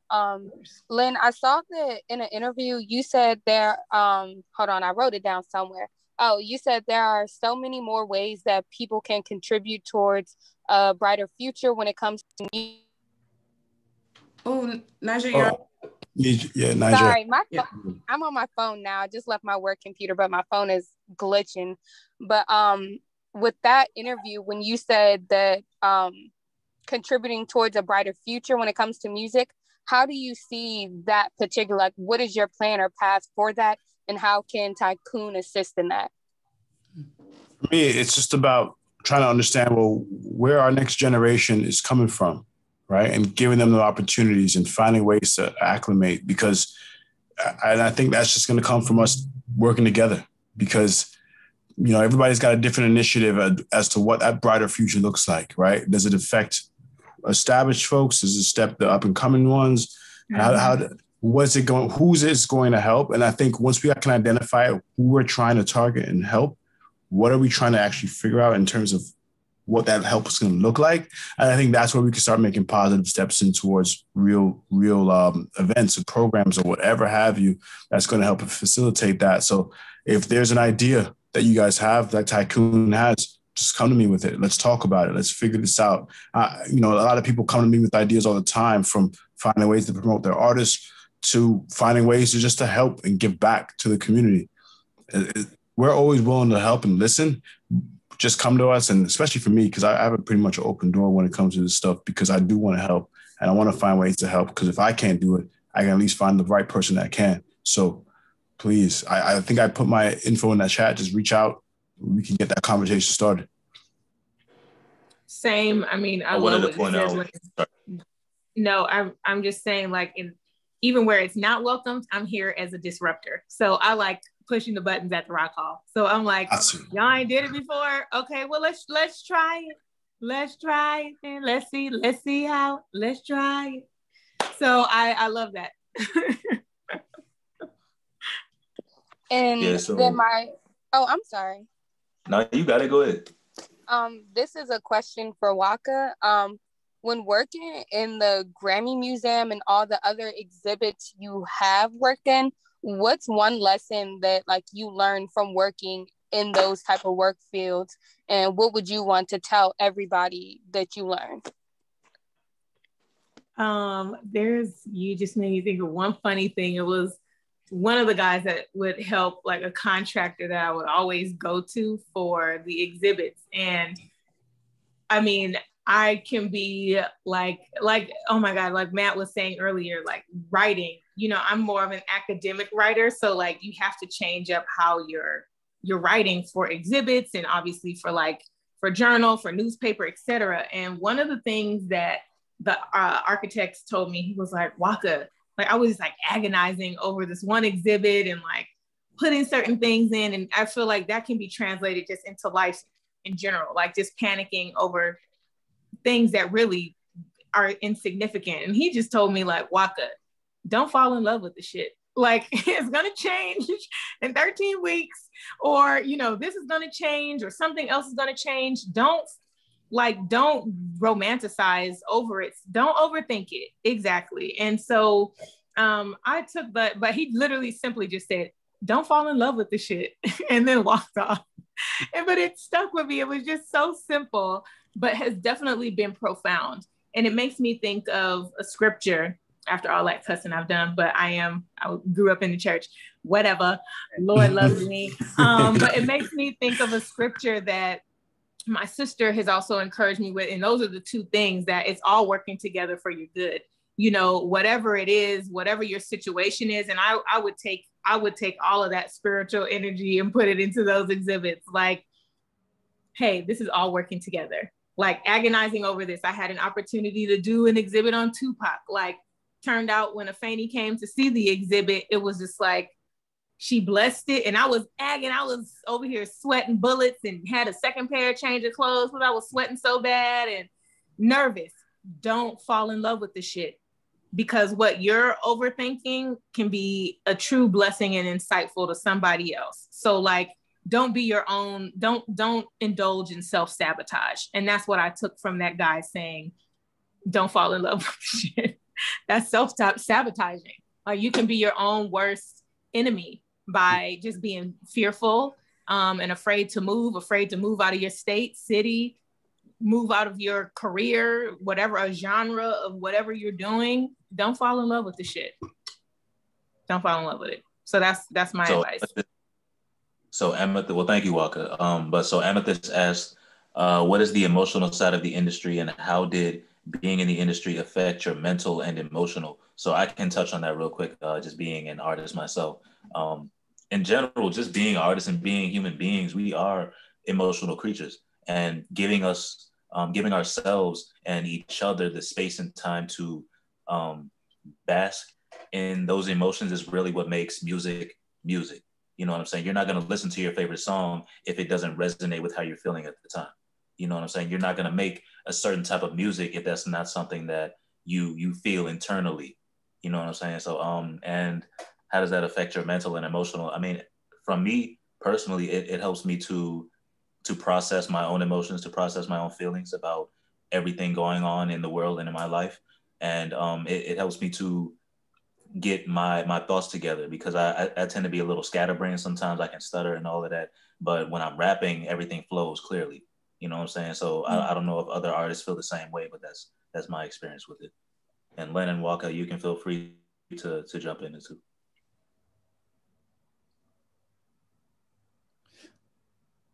I can jump in. Yeah, for me, like I felt like I'd never really belonged. So I overthinking was my forte, and trying to fit in wherever it was.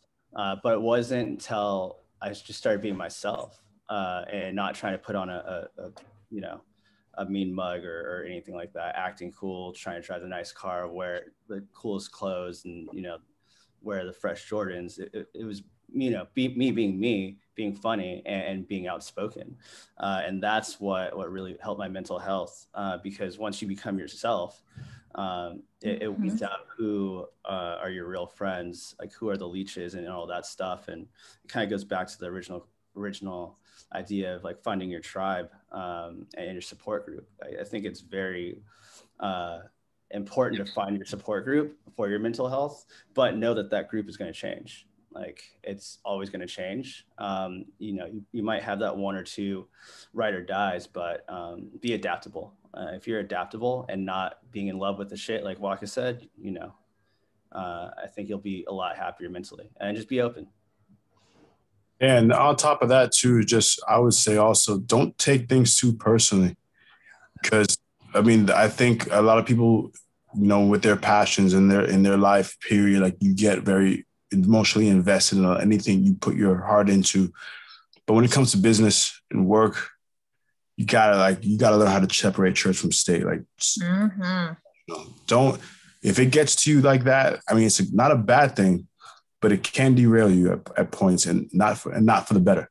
So learning how to compartmentalize and understanding that a lot of things that can happen to you in the workplace, music industry or not, is business. It's nothing personal. Mm-hmm. If it is personal, that's one thing to address it, and you go ahead and do that, you know what I'm saying? But 9 times out of 10, it's probably going to be just business.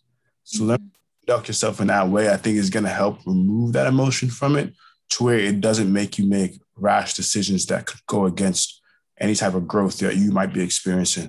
You always want to make sure you're looking at it from a very professional lens, and, have that tribe, as we talked about, to really vent to emotionally if there are things that are bothering you at your core.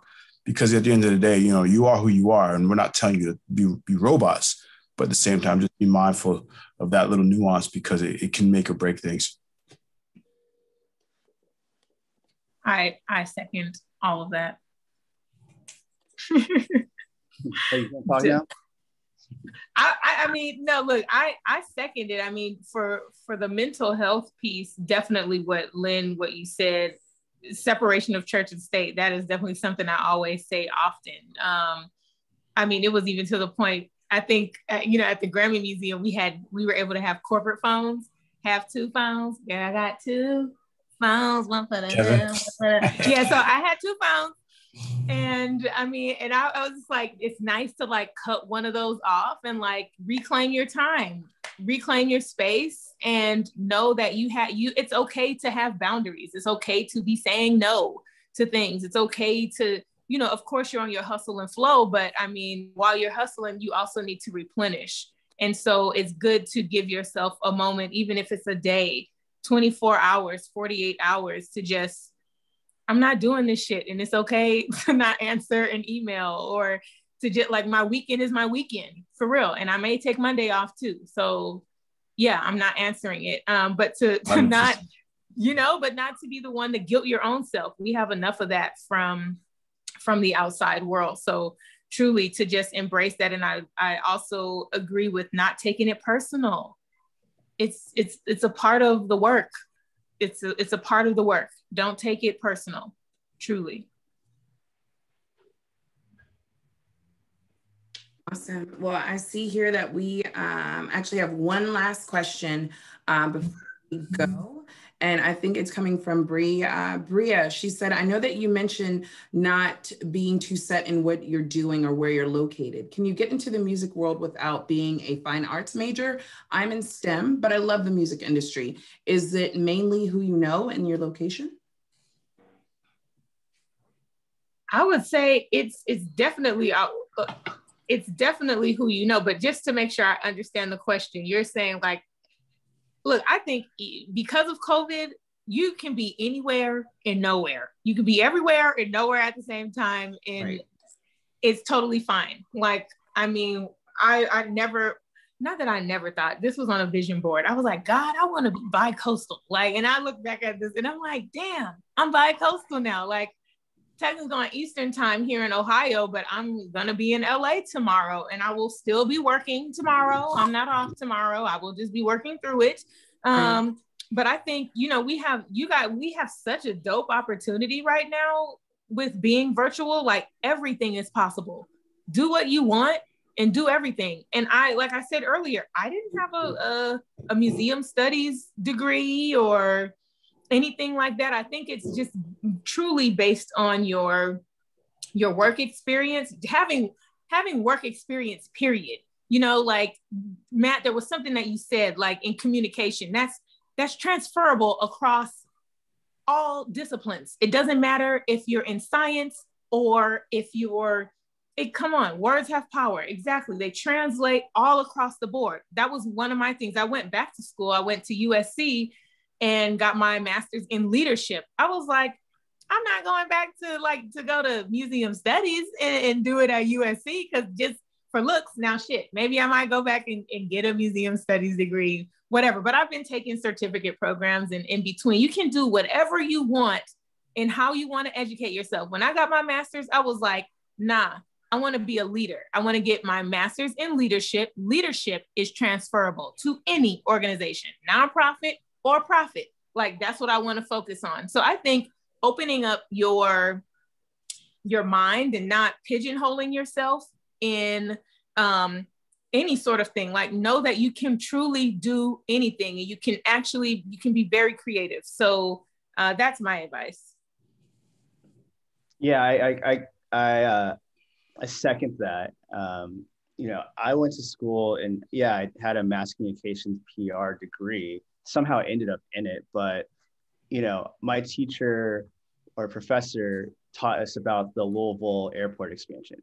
You know, like I did not know anything about music, the music industry, any of that. And I find it's all about, it's your passion, being close to something like that, but just digging deeper. Like, you don't have to have a music degree, like at all. Like, it's all about what you learn. It's not at all.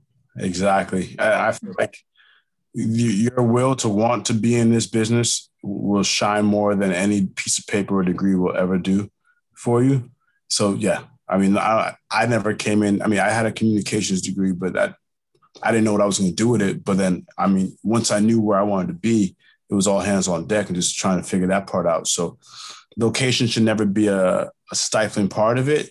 I mean, especially with nowadays, with the world, how it is, it definitely opens up more doors for you to not necessarily be shackled to one spot. But, you know, it depends on what you want to do as well, because some things you might need to be physically somewhere else to be a part in this business versus other things where there's going to be a way for you to, you know, get in through that door wherever you are in the world, because there's an opportunity for you. Because I mean, this business is worldwide and it's in so many different, there's so many opportunities in so many different areas that you may or may not even be aware of. That's just right at your doorstep.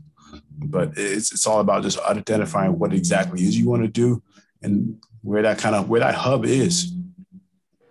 And truly don't listen to the naysayers. There was a article or interview that Beyonce did in Vogue. And I'm just like, I love her mantra of like, number one, not reading the comments, not entertaining the bullshit, because people will talk shit to your face. I mean, they will, or you'll hear it behind your back or 100%. Breathing on your neck, you know? And I've had people, because I didn't get formally trained in curatorial studies and museum studies, like, you know, oh, well, how are you a curator and la, la, la, la, la, just talking all kind of shit outside of the neck, you know, and people will say all sorts of things to try to derail you when you're on your path and on your journey and making your way. Don't be distracted by that. I mean, it's very minimal, like, of me listening and keeping your circle small and not allowing the negativity to infiltrate and question what you want to do. Because if I would have listened to those folks, that girl was like, well, you don't have a museum studies degree. And I was like, you know what? Well, neither do you. I don't see your Harvard degree diploma to do what the hell you doing either, B. So how about that? But, you know, so it came back karma full circle when there was a professor at UCLA, and I was like, man, maybe I'll get like my degree in musicology. He was like, sis, what you're doing here is musicology. This is what you're when you're living it and when you're doing it, that's the best teacher. Life is always going to be your best teacher. And that's why I was saying 100%. With work experience, with any of that, the leadership, the strategic planning, or the whatever, the writing, all of those things, that's building, that's all the exercise, that's all the work. So can't nobody take that shit away from you. And don't ever let nobody, I look back today and I'm like, that hoe said, excuse me, I'm like, you know, she said what she said. But it's like, no, don't feed into that negative energy. That could really stifle you. Excuse me, just keeping it all the way real. It fired me up. Yeah, 100%. I'll keep it short, but yeah, my teammates, my roommates, and my classmates, my friends, like, they were all the same people in Kentucky, and they asked me what my plan was after college, and they, you know, they always kind of discredited me. You don't have a plan. What are you going to do, Matt? What are you going to do? You know, you got to have a plan. You can't just go back to LA and blah, blah, blah. You know, where are they right now? You know, it's like, I'm just saying, don't listen to any of those people. Like, just keep saying. Yeah.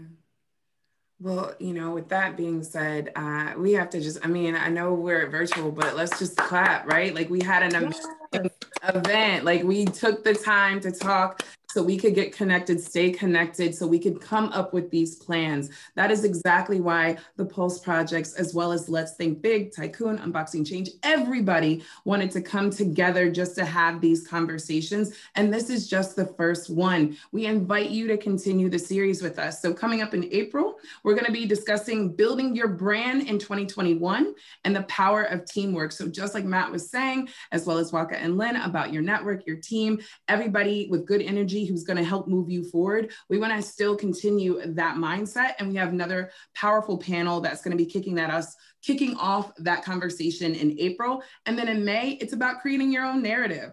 What story are you living? Do you remember that you're the author? Pulse Projects and Let's Think Big are going to make sure that you know how to kick your summer off correctly.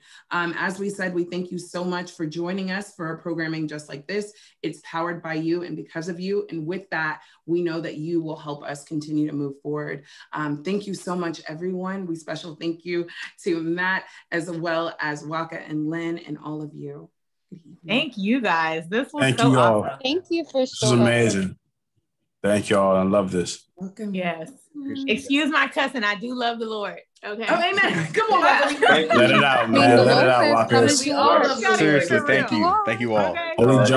Only God can judge. Don't trip, girl. Only God can judge. This was really amazing. This was really amazing. Thank you. Of course, man. Thank y'all. Thanks for showing. And for anyone with any lingering questions for Len and Nwaka and even Matt, feel free to DM them on Instagram or send them an email. Absolutely. I love this chat. It's so good. It's so live. It's so live. Be free, Walker. Be free. I love this. I am. You know, free as a bird. You want to come back next month? Yes. I was Why not, right? Whether in the audience or not, like this is really great. Like I'm Yeah, so I love excited this. for you, Matt and TYKOON. Like this is just so, oh my God, so Great moving. platform. Then, Yeah. yeah, especially for the youth. I mean, we're here for the youth. Like let's keep it going. We have to. Exactly. Y'all are next up. So I'm ready for it. Yeah. Just trying to get like you. Hey, we ready Don't to worry. pass the torch? You're on the All way, right. man. We're gonna pass that baton. All right. Good evening, everyone. See you guys All right. soon. We're closing Y'all it be out safe. now. Take care, y'all. Bye. Bye. That's it. Good job, Walker. Let's see. All right. Awesome. Okay, bye.